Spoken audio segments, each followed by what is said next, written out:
আসসালামু আলাইকুম। কেমন আছেন সবাই? আশা করি ভালো আছেন। ইউটিউব নিয়ে এলো 2024 সালে ধামাকা আপডেট।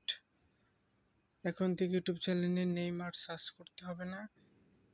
এজন্য ইউটিউব নিয়ে এলো কিউআর কোড ধামাকা আপডেট। প্রথমে আপনার ইউটিউব চ্যানেলে চলে যাবেন।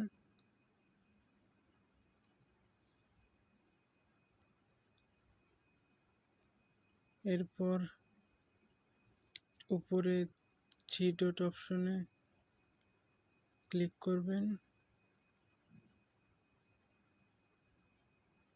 তারপর শেয়ার নামে একটা অপশন দেখতে পারবেন। শেয়ারে ক্লিক করবেন। নিচে 3 নম্বর অপশনে দেখবেন কিউআর কোড লেখা।